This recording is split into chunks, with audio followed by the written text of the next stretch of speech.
pleasure to introduce today's speaker, Colonel Kim Campbell. Colonel Campbell is the Chair of Air Power, Innovation, and Integration within the Department of Military and Strategic Studies at the United States Air Force Academy. She was commissioned in 1997 as a distinguished graduate of the Air Force Academy. She is a Marshall Scholar with 2 master's degrees, 1 in Business Administration and 1 in International Security Studies. Colonel Campbell is qualified as an instructor pilot and flight examiner in the A-10. Her operational assignments include duty as Flight Commander, A-10 Test Program Manager, and Division Commander, Director of Operations, Squadron Commander, and Group Commander. She has also served as Air Force Senior Fellow at the Atlantic Council and as Military Assistant to the Undersecretary of Defense for Policy in the Office of the Secretary of Defense. In addition to all that, she is a command pilot with over 1,700 hours in the A-10, including 375 combat hours. She has flown combat missions in Operation Southern Watch, Enduring Freedom, and Iraqi Freedom. Ladies and gentlemen, it is my honor and a privilege to present to you Colonel Kim Campbell.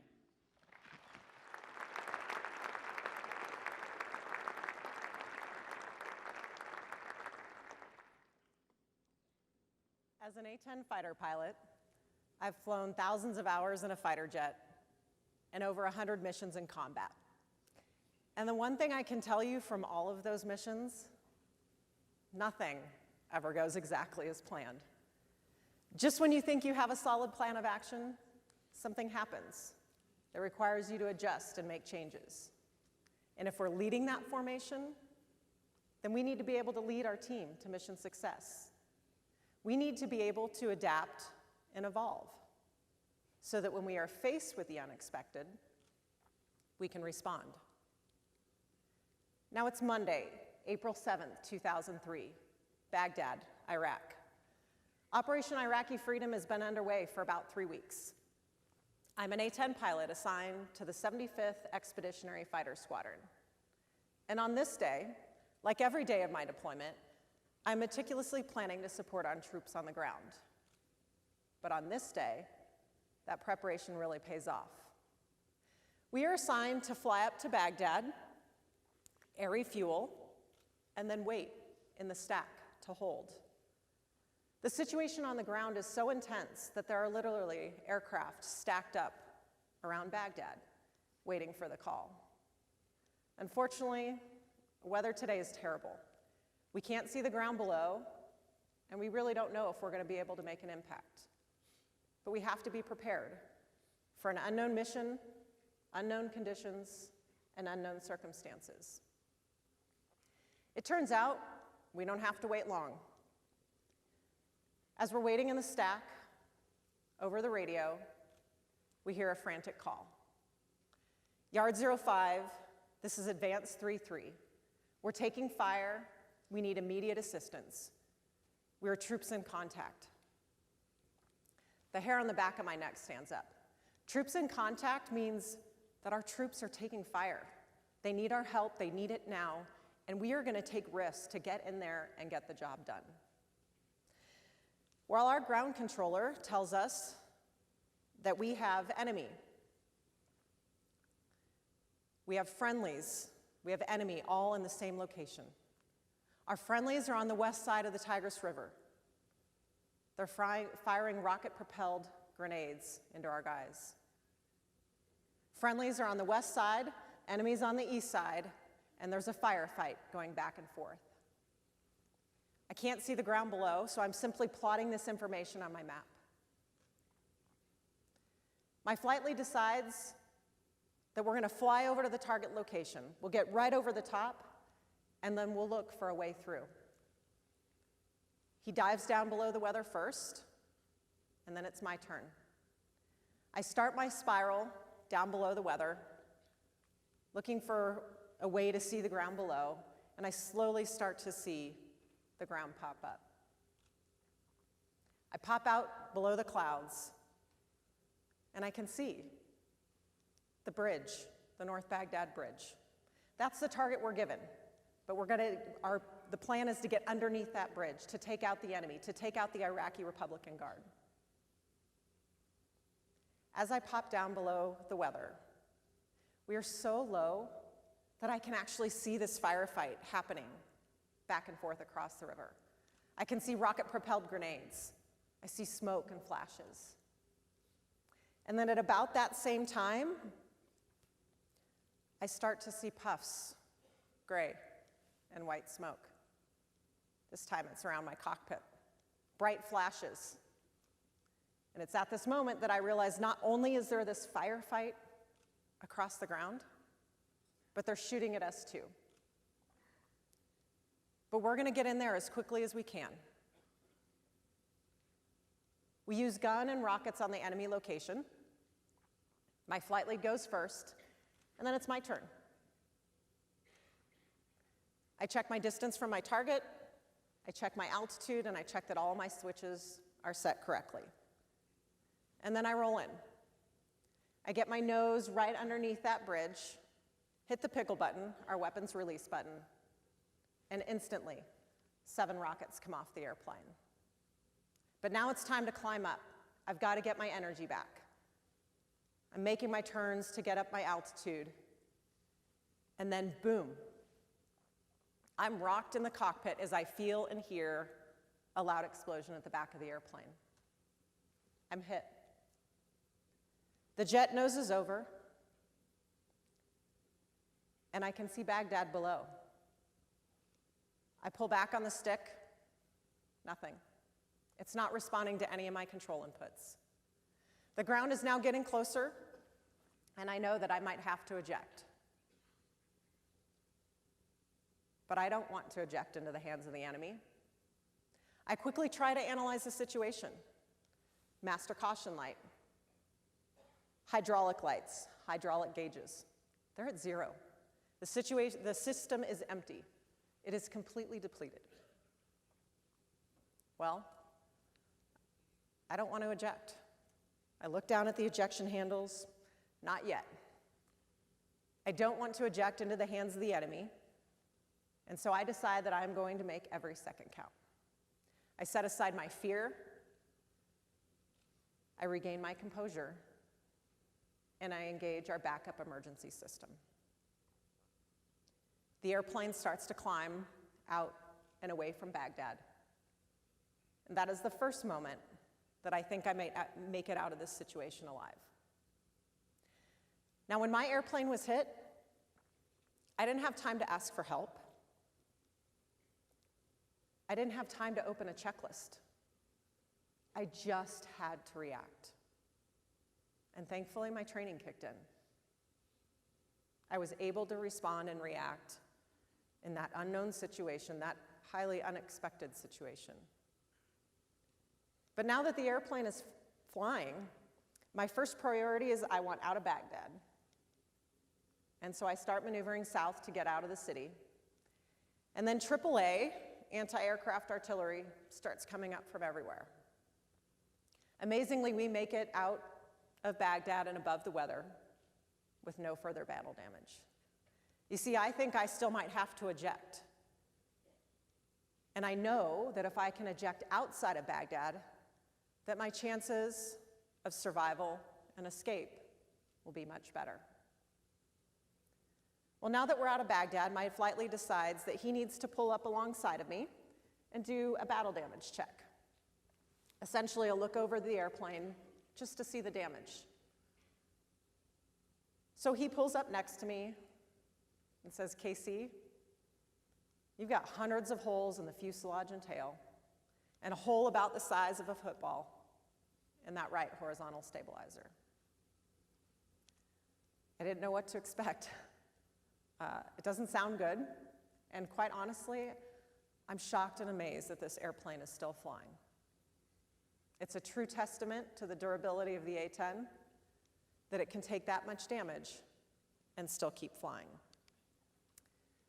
It turns out that a missile had hit the back tail section of my airplane, that right horizontal stabilizer. It sent shrapnel into the airplane, into the fuselage and tail, damaging my flight control systems and causing me to go into a backup system called manual reversion. The A-10 is actually built to take hits. It's built so that if you lose one system, then the other will take over. And if you lose both systems, we have a backup system called manual reversion. The thing is, I know I have a decision to make. Because of this backup system, I know that I can fly the airplane to friendly territory and eject, or I can fly it back to friendly territory and attempt to land. It's a tough decision. It weighs heavily on me because I feel like it potentially has the difference between life and death. You see, we don't actually train very often in manual reversion.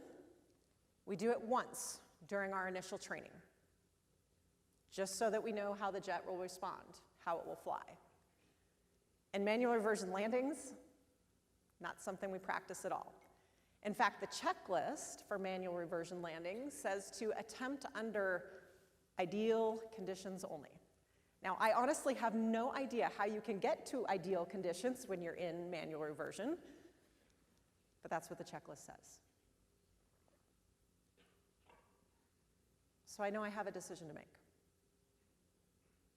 How do I get there? How do I get to that decision and feel confident in my decision? There's part of me, if I'm completely honest, it'd be a whole lot easier if my flight lead just made the decision for me, right? That's the easy way. If he just tells me what to do. He doesn't. He empowers me to make the decision. He says, KC, it's a single-seat fighter. You make the decision, and I will back you up. I will have your back no matter what happens. It's empowering. It's slightly terrifying. But he had confidence in me. He had confidence in me because I had come to that cockpit prepared. I had the training. We had talked about this type of situation, and he had confidence in me. He empowered me to make that decision, and you know what? Now I had confidence in myself. We want our team to feel empowered to make decisions, to feel confident in their decisions. But to do that, we as leaders need to have the courage to empower our team to make those decisions. Was there risk involved? Absolutely. But we want our team to take smart risk. We need to evaluate the consequences, know the pros and cons, and think about the decision all the way through. Yes, there was risk involved in trying to land my airplane, but I was confident that I could land the airplane. I was confident because I had a very experienced flight lead with me who was providing me with mutual support. I was confident because I had come prepared. It also so happens that the winds are down the runway back at our home base, and I have an hour to fly this airplane to figure it out and make my decision. I'm also keenly aware that there were 3 attempts at manual reversion landings during Desert Storm, and unfortunately, not all of them were successful. One pilot was killed when he crossed the landing threshold. His airplane cartwheeled down the runway. Another pilot made it to the landing, only to find out he had no brakes and steering, swerved on and off the runway several times. He survived. The airplane was destroyed. But there was one situation very similar to mine. So there was this glimmer of hope. His damage very similar to mine, and he was able to land the airplane successfully. Now, these pilots weren't with me that day over Baghdad, but their stories were, and I knew about their stories. You see, when we share stories and experiences, the good, the bad, our mistakes, we help others to be better. So although they weren't with me, their stories were, and I remembered them when I needed it most. Now, I will still tell you that that trip back to base was one of the longest hours of my life. I didn't know what was going to happen when I attempted to land. Would the airplane make it back? Would I crash? Would I even survive?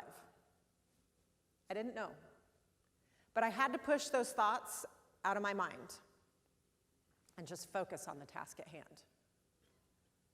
Not only was flying back mentally exhausting, it was physically exhausting as well. You see, I had emergency jettisoned everything off that airplane, except for an electronic countermeasure pod on the left wing that happens to be both classified and expensive, so it is hardwired to the airplane. And so every time I would let go of the stick, the airplane constantly wanted to roll to the left. Now again, I had the experiences with me of guys who had flown in manual reversion before. And they said, you gotta fly with both hands on the stick. Fly with the right hand, then the left hand, so you're not exhausted when it comes time to land. I knew about their stories. I knew about their experiences. And that helped me in those difficult times. You see, flying in manual reversion, people compare it to driving a dump truck or a semi-truck without power steering.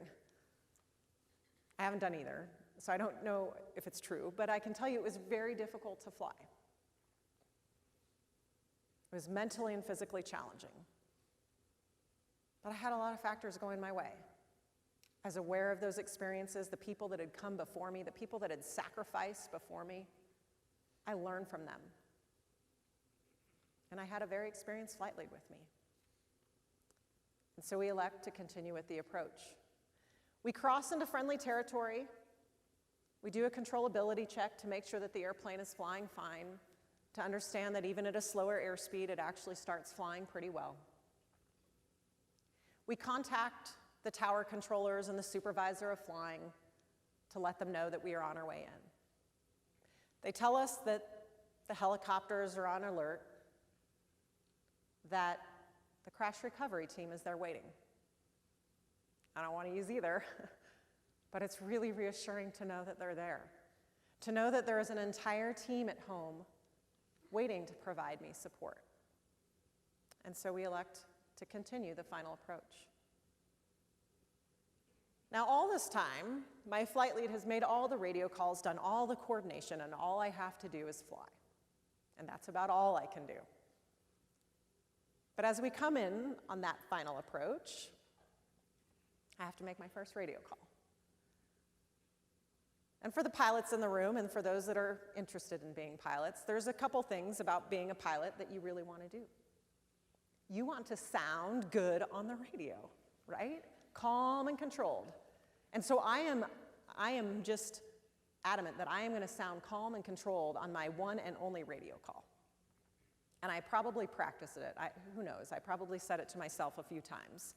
But I want to convince everyone, including myself, that I'm calm and controlled and that I got this. Yard 06, emergency, gear down, full stop. And I elect continue with my final approach. 60 feet to go, and the airplane quickly rolls to the left. Is it going to crash?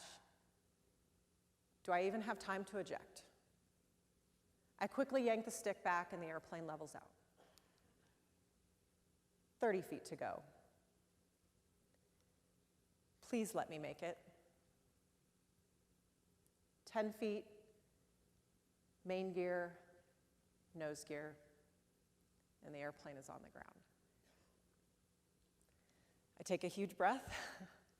I'm incredibly relieved to be back on the ground. The fire trucks are rolling at me, and I finally bring the airplane to a stop. I'm incredibly relieved, that's probably a bit of an understatement, to be back on the ground with my team, with my guys. And I will tell you that it was probably the best landing that I have ever done. At least it felt that way. My cadets that have seen the video might critique it, but that's okay. On the ground, safe landing. The best part, though, was hearing the guys from my squadron on the radio.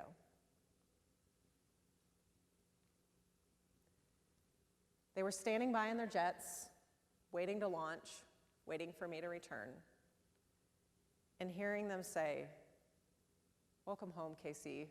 Awesome job. I'll never forget the words of encouragement that I heard from them that day. Well, now that I got the airplane stopped, right, I'm ready to hop out and see the extent of this damage. I could not see the damage. Even we have mirrors in our cockpit. I couldn't see what had happened, so I only knew what my flight lead had told me. So I hop out of the airplane to take a look. I'm surprised by the damage, but I'm also surprised by the number of people that are out on the runway, that are on the ramp, waiting for me to return. My entire team, during these moments of flying back, during that hour, had heard about the battle damage and heard that we were on our way home. And they lined the runways, they lined the ramps, waiting to welcome me home. They were also pretty interested to see the damage as well. So you can see in this picture, we think, it was never confirmed, but that a missile hit that right horizontal stabilizer, sent shrapnel into the fuselage and tail, and sheared both the right and left hydraulic lines where they come together at the back of the airplane. It's the one place where we're more vulnerable. Like I said, the airplane is built to take hits. Our systems are separated, but that back tail section is where our hydraulic lines come together. This picture here shows, again, that right horizontal stabilizer and then the tail. That dark spot is honeycomb, the undersection of the airplane. We're not actually supposed to see it, but it turns out that as I was flying back, pieces of the tail were coming off. My flight lead never told me this. I'm very thankful for that. And again, it's just the amount of damage that this airplane can take. We think the missile hit in that location that you can see there, and unfortunately, we never saw it coming. This is the number 2 engine, the right engine. I had no idea that the engine took shrapnel hits as well. Thing about A-10 engines, there's 2 of them, which is a good thing. But it literally spit that shrapnel up, chewed it up, and spit it out. I had no indications of any engine problems. Although my flight lead, multiple times on the way home, said, "Hey, KC, how's that number 2 engine doing?" And I kept thinking, why are you asking me about my engine? I have a hydraulic problem. And again, being that awesome flight lead that he was, figured out what I needed to know to fly the airplane and what was worth waiting for me to know once I got back. This picture here is the back tail of the airplane. At some point, there was a fire. I didn't know about it. We think it probably happened when the missile impacted and the hydraulic fluid dumped out of the airplane, creating a fire. It put itself out. Again, true testament to the durability of this airplane, that it can help get me home safely with this amount of damage. Fast on the clicker here. But it wasn't just the airplane that helped me get home safely. Like I said, I had a very experienced flight lead with me, providing me with mutual support. We talk a lot about the wingman concept. Well, this is it. He knew my strengths and my weaknesses. He supported me and empowered me and provided guidance when I needed it most. He empowered me to make a decision and then had my back, no matter what. He gave me confidence that I could land this airplane. The other members of my team were my crew chiefs. Now they were back at home base waiting for me to return. Senior Airman Randy Andrus, now Master Sergeant Randy Andrus, and Staff Sergeant Ian Morris. We put an incredible amount of trust in our maintenance teams. And they do incredible work because they don't want to let us down. These guys made sure that my airplane could fly under any circumstances, even after extensive battle damage. The first person that I wanted to see after I landed was my crew chief. I couldn't taxi my airplane there. I had to leave it on the runway, so I got a ride in the car over to my parking spot. And the whole way over, I am trying to come up with what am I going to say to my crew chief. Sorry, Ian, I just destroyed your airplane. Hope it's okay. I hop out of the car, I look up at Ian, and he has the biggest smile on his face. I don't have to say a word. He just says, "Ma'am, welcome home." It's amazing what happens when you put trust in your team, what you can accomplish. Together, we were able to overcome a really difficult situation. And I absolutely could not have done it without them. I will tell you that that mission, those moments, that 24 hours was incredibly challenging. That situation pushed me to my limits. It pushed me outside my comfort zone. But it was a defining moment in my life because it showed me what I was capable of doing. I got to see firsthand what it means to be part of a team that can have a leader that inspires and motivates them in difficult times, that will empower them to make decisions, and also to see the impact that a team like that can have.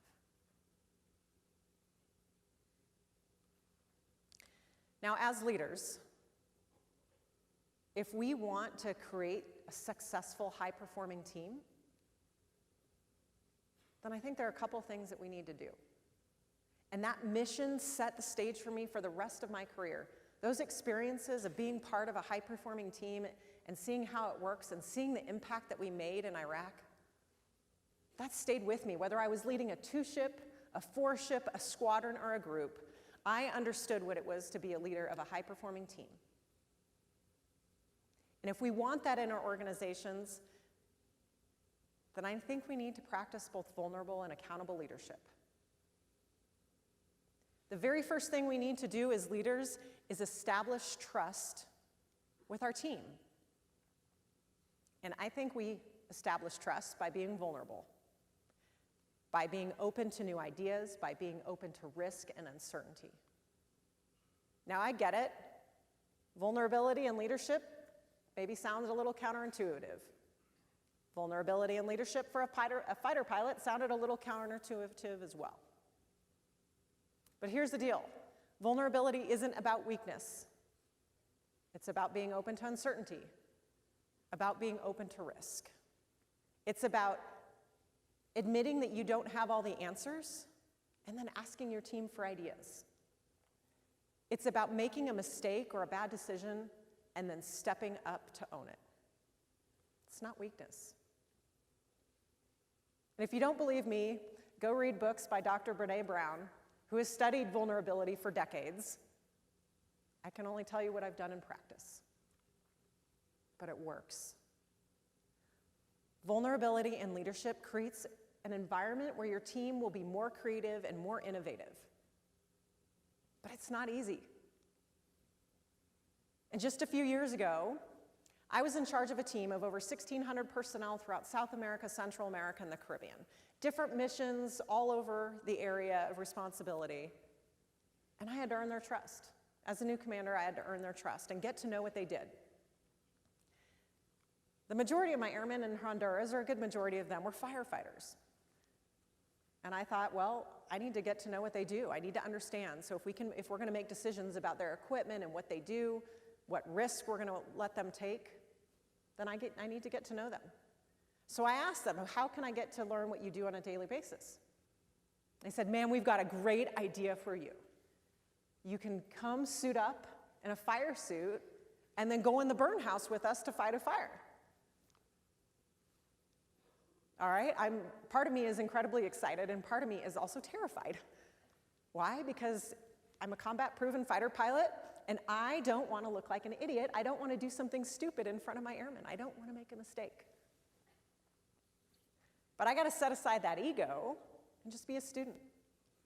And so I take the time, I learn from my firefighters. They teach me how to put on the burn suit, the fire suit, and what we're going to do in the burn house with the fire hose.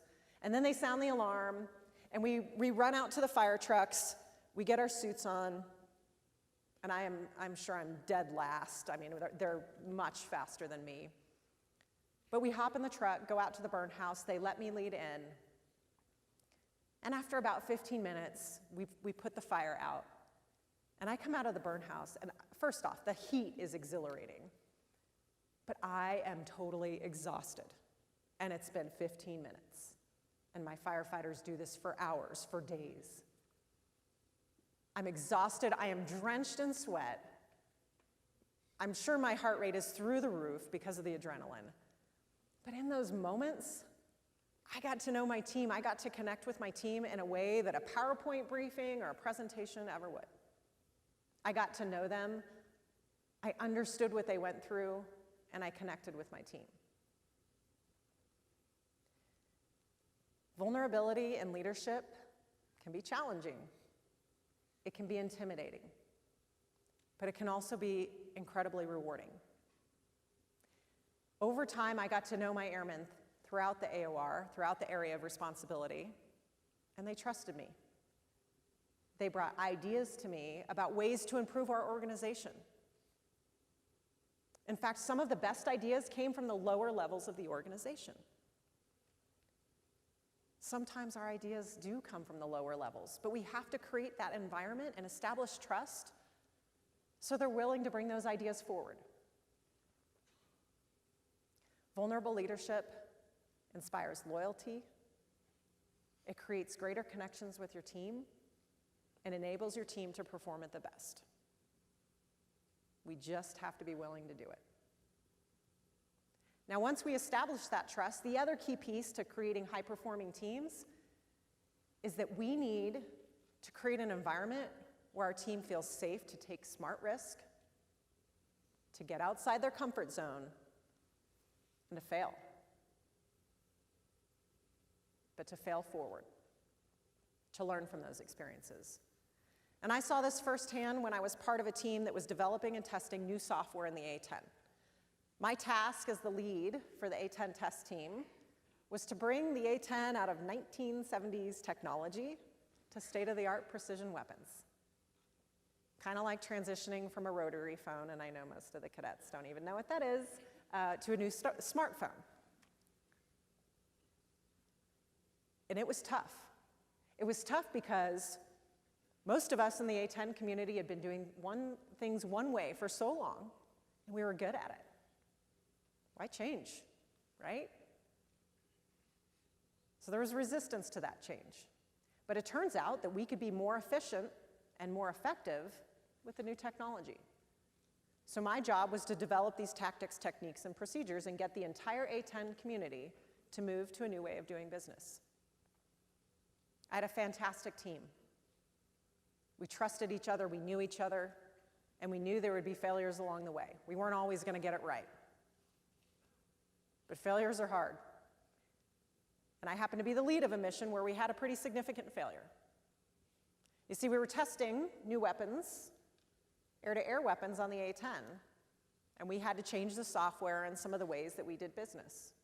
We thought we had everything in place, all the preliminary tests had gone well, and so we brought our entire team from Las Vegas, from Nellis Air Force Base, out to Florida.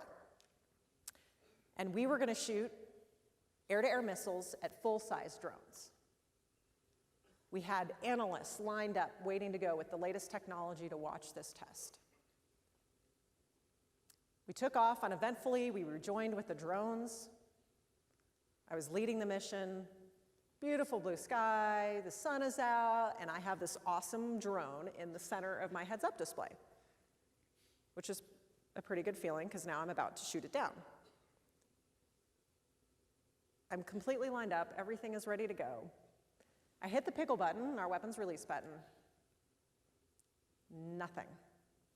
Absolutely nothing happens. All those people, all that money, all that testing, and the missile stayed on the rail. It was a pretty big failure. We had to go back to the drawing board. Failure can feel devastating, but in the end, you can't have innovative success without it, but you have to be able to learn from it. We learned from that test, we learned from that failure, and we went on to create a better system.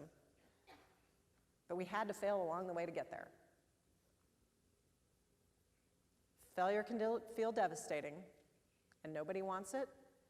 The key is you have to fail forward, to learn from your mistakes.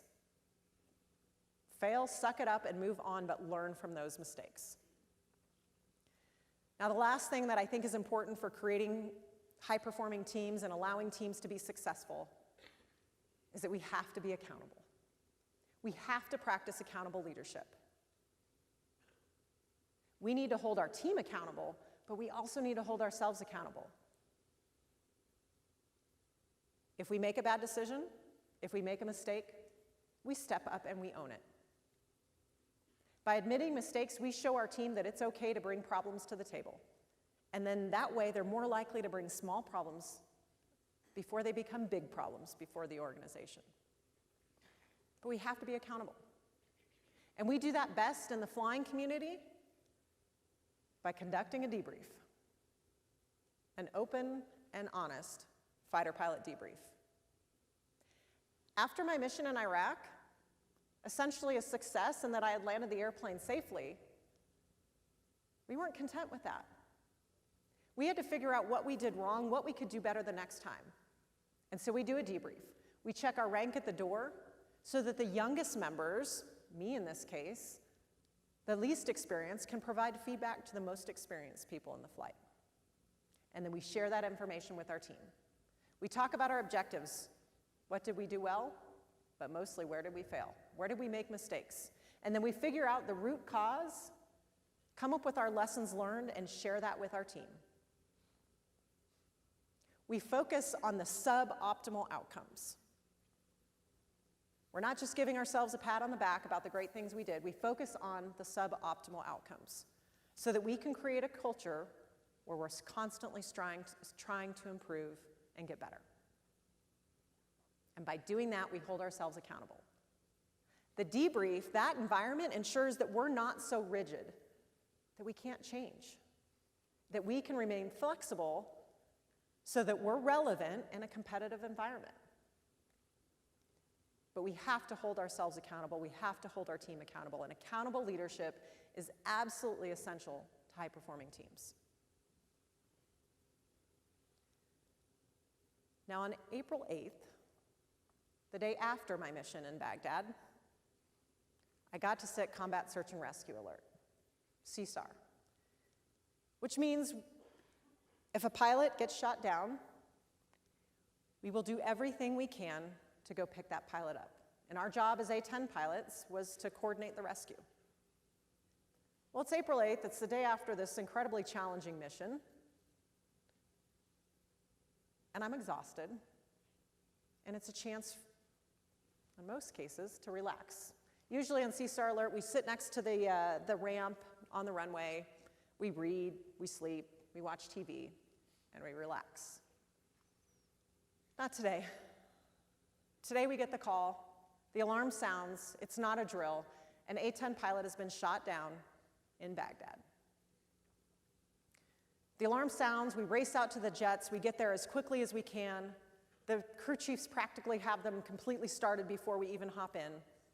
We hop in the jets, we start gathering information. Where is the pilot? What is his condition? What shot him down? We proceed about 30 minutes into Iraq, and we get the call, you can turn around. Turns out he's been picked up by friendly ground forces and he's in good hands. I never had time to think about the fact that I was going back to Baghdad, right back where I had escaped my own shoot down. Didn't matter. Why? Because a member of my team was on the ground. He needed my help, and I knew that those same guys had been there for me the day before. And I was going to do everything I could to get him out safely. Because that's what teams do. Now, as I look back on my 23 years of service, I think about what has been most rewarding, what has been most impactful. And when it comes down to it, it's the teams that I've been a part of and the teams that I have led.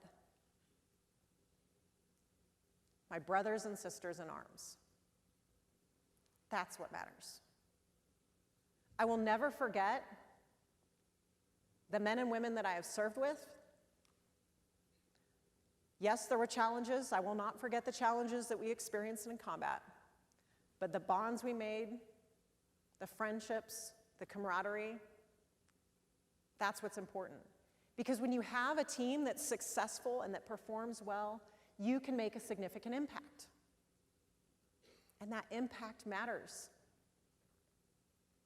The best reward or award that I've ever received in my 23 years came from a soldier on the ground. He scribbled a note on a piece of paper and left it for me. And it said, "Thanks for saving our ass over Baghdad." That means more to me than anything else. That's what matters.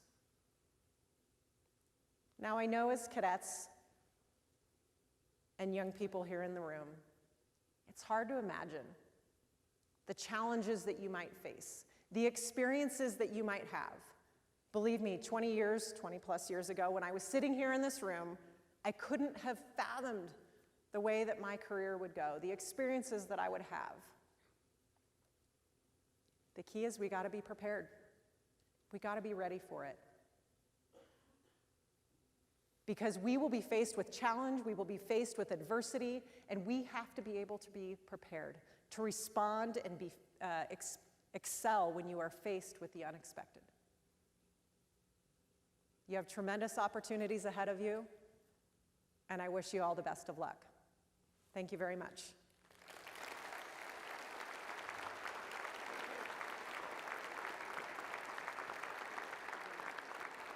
Colonel Campbell, thank you for that incredible story and the message you gave us today. At this time, I would like to open up the floor for questions, and I'll be back out here as we approach 5 minutes remaining in the session. Thank you.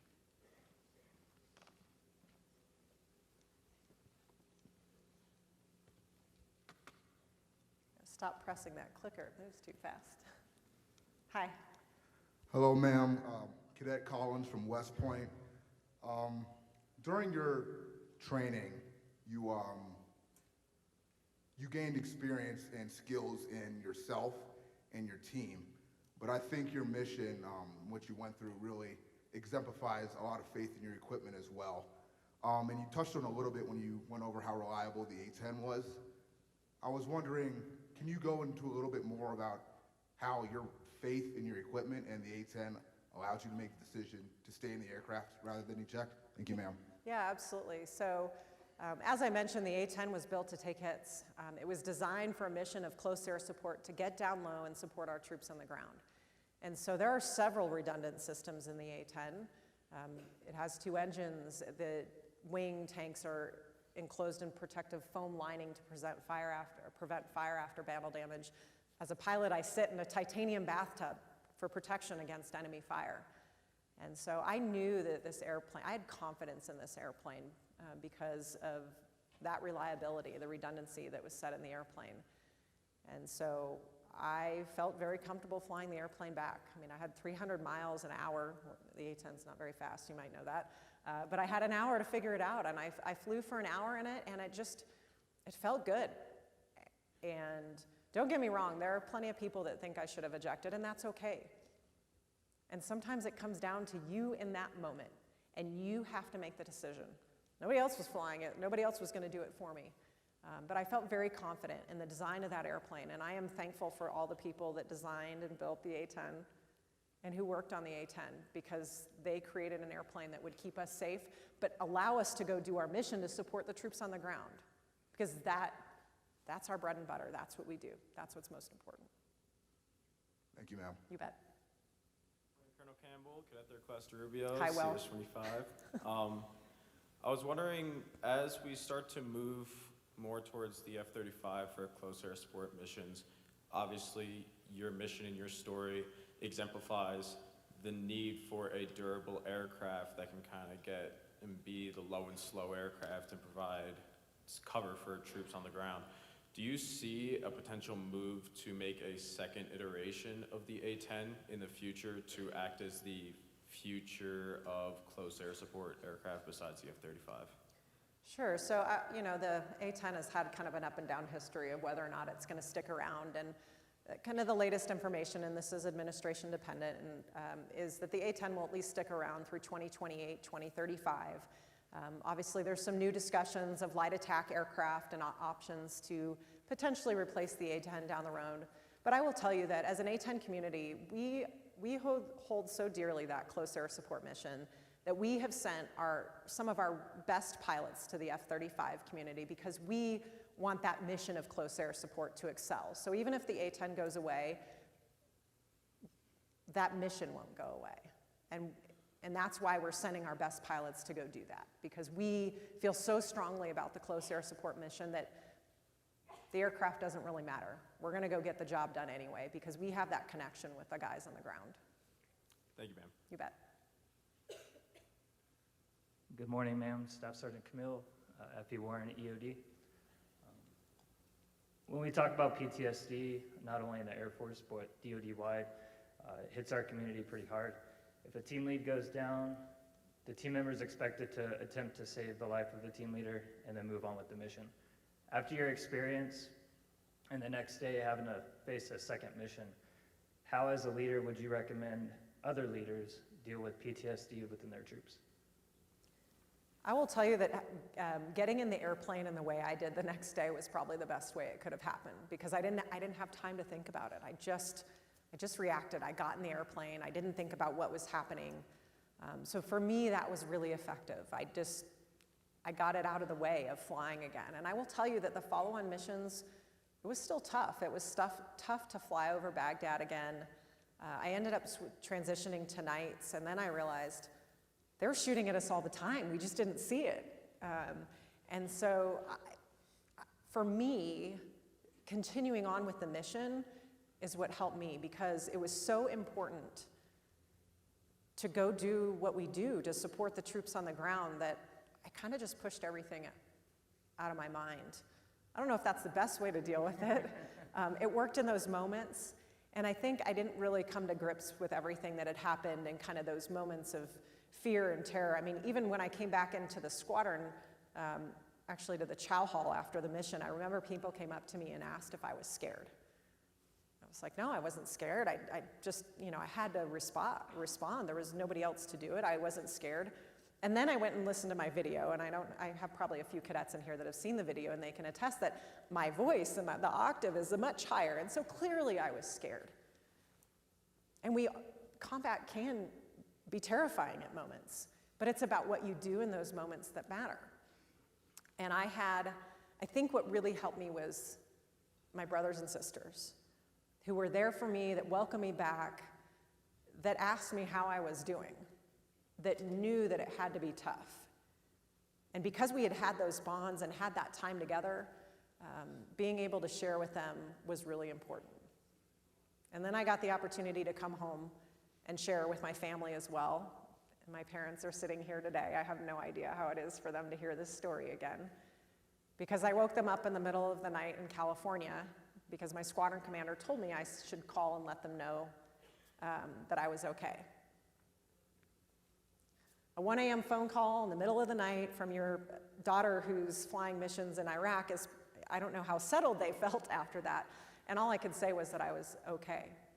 But having a family that supported me, my husband is also active duty, so he understood, and just really having an entire team around me. So I know that's a long answer to your short question, but we just need to know that people are impacted different ways, and people respond in different ways. So we got to give them a little bit of space to understand how they will best react. But for me, it was getting back into the mission and being around my brothers and sisters and having that support, and knowing that I was making a difference in what I was doing and that the risk was worth it. Thank you, ma'am. You bet. Good morning, ma'am. Midshipman Andrew Gould from the University of Illinois Naval ROTC. You mentioned the importance of practicing vulnerability and accountability in your leadership and being open to uncertainty and risk.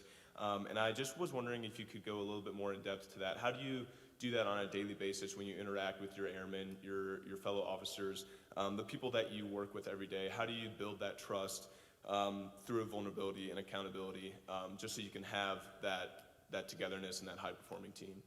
Yeah, so I think, they balance each other out a little bit in that on a daily basis as a squadron commander or group commander, it's getting out and talking with your team and getting to know them. And you don't have to act in a way that you think you should.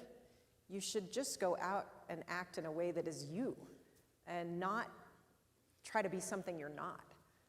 I had these visions of, what a squadron commander would look like, what a group commander should be. And those are things to attain for, but in the end, I'm me. I have strengths, I have weaknesses. It's not about like going out and sharing all your weaknesses with everybody. It's just, you set boundaries and what you share with people, but you have an opportunity to just kind of connect with your team, get to know them, let them know who you are, and establish that trust. It's a little bit of back and forth. It doesn't happen overnight. This is over time. You got to get out of your office. You got to get out and connect with your team, get to know them, and I think that's kind of the daily basis. But when your team brings ideas to you, you got to let them know that their ideas are valued, and encourage them, and encourage that creativity, encourage the innovation, and encourage the young members to bring ideas forward. And so it's a lot about how you interact with your team, and then when people do bring those ideas to you, show them that they're valued, show that they're important. I'm not trying to be friends with my team here, right? I'm still the boss, I'm still in charge, and I'm still the leader, and that's where the accountability piece comes in, right? So I hold myself accountable, I hold my team accountable, and we draw the line. But it's not an overnight thing. This is something that you have to practice over time. And again, I think you establish trust first, and you do that by connections and getting out and talking to your team, valuing their expertise, right? My airmen that I was in charge of were firefighters and lawyers and doctors, and that wasn't my background. That wasn't my expertise. They were logisticians and vehicle maintenance, and I trusted their expertise. I got to know them. I drove a front loader in Guantanamo because my civil engineers wanted to teach me how to drive it, and I let the youngest airman teach me how to do that. Those little things like that, it makes a difference. So it's not an easy overnight. It's a constant development with your team. Thank you, ma'am.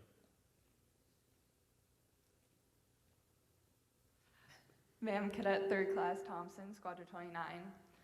During the time period of your event, women weren't authorized to serve in all combat roles. Mm-hmm. Did this ever affect you in your mission or as an A-10 pilot? I decided I wanted to be a fighter pilot well before women were allowed in combat. I didn't know. I had no idea. I told my parents one day that I wanted to be an astronaut. We kind of came up with this plan and talked to my dad. My dad is an academy grad, and I decided in those moments that I was going to go to the academy, I was going to be a fighter pilot, and that was what I wanted to do. I had no idea that women weren't allowed to fly fighters. My parents never told me. They didn't tell me to take up something new. They just said, all right, let's get you prepared to go to the academy. So I had no idea that women weren't allowed to fly fighters. It didn't even occur to me. And by the time I had graduated the academy, combat aircraft were open to women. So it really never impacted me that way. I certainly felt the impact of being probably the only female in a fighter squadron for several years. But flying in combat, it really was never apparent to me other than the fact that it seemed people were surprised when I would come on the radio, or especially talking with the ground guys, they would be surprised when they'd hear a female voice over the radio. Really what it comes down to, though, is credibility. And if you can do your job and get the mission done, then nobody cared. Nobody cared. I mean, there was lots of curiosity about it. I got asked all the time, what's the hardest part about being a female in a fighter squadron? And my answer was always, and will still be, the hardest thing is going to the bathroom in the airplane, period. It is just not an easy thing to do, right? I won't get into the details, don't worry about it. But that's it, right? The rest of it is just credibility. And so I truly didn't, I guess in a good way, never really understood all the difficulties and challenges and that women weren't allowed in these positions because women had come before me. Yes, I was a minority, but I just had a job to do, and I was going to go get it done. And that took care of everything else. And those guys in my squadron were my brothers. They looked out for me. I know they had my back, and they supported me in everything. Thank you, Pam. You bet. I am Dave Carmack. I'm an orthopedic surgeon, retired Air Force, and in active clinical practice now. Your comment about the power of the debrief, I just didn't want to let that one get away because in healthcare, we didn't always have that, and we kind of brought that over from the aviation and the military, frankly, and that has been a game changer. So I just thought maybe you could comment on further of the power of the debrief, and I've personally found that it really takes a good leader to run a good debrief, because otherwise, you know, you have to keep quiet and let the most junior people kind of speak up and speak against you, actually. Absolutely. The debrief is incredibly important. I think it translates not just to the military and flying community, but to the business community, to life as well, right? Occasionally my husband and I have debriefs about how we handled something with our children. I mean, this applies everywhere. It's kind of, you know, what was your objective, your target, your goal, and did you achieve it? And if not, then why? And you got to go look. And, you know, we spend an awful lot of time sometimes talking about how great we did. You know, we pat each other on the back and say what a great mission, and then we kind of forget all the small details. And so when we debrief, we look at all of those details. In the flying community, we review film, we look at parameters. If we're off by a degree, we talk about it, how to get better, so that we're just not content with being, you know, close enough or good enough. It's all about how to get yourself to that next level, how to perform exceptionally well. And so that debrief is those moments, and you have to have trust first, because otherwise the younger, least experienced people will not speak up. They'll be afraid to speak up. They'll be afraid to give that feedback, and that's why we don't take it personal. It's not personal. It's just trying to make everybody better. And so part of it, you're right, is how the leader leads the debrief. We're not pointing fingers and saying, you suck today. We're saying, hey, you made a few mistakes. Let's talk about how we do that better the next time. And we have the tough conversations. And sometimes that's the flight lead that made a mistake. I took us down the wrong route. You know, we got shot at by an SA-6 today, and that's on me as the leader. I had a bad plan. And so it is definitely about how the leader holds the debrief, but it's a focus on our objectives.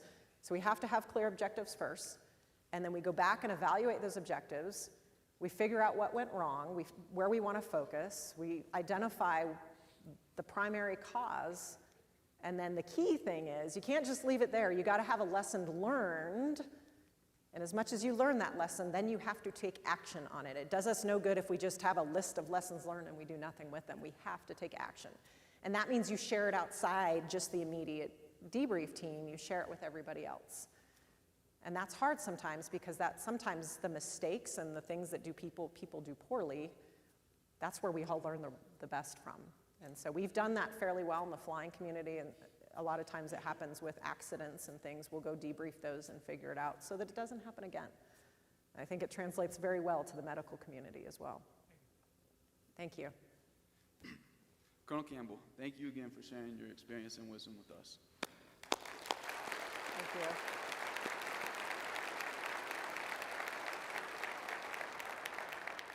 On behalf of our 2020 NCLS participants, the Cadet Wing, and the faculty and staff of the Air Force Academy, we would like to present you with a small token of our appreciation.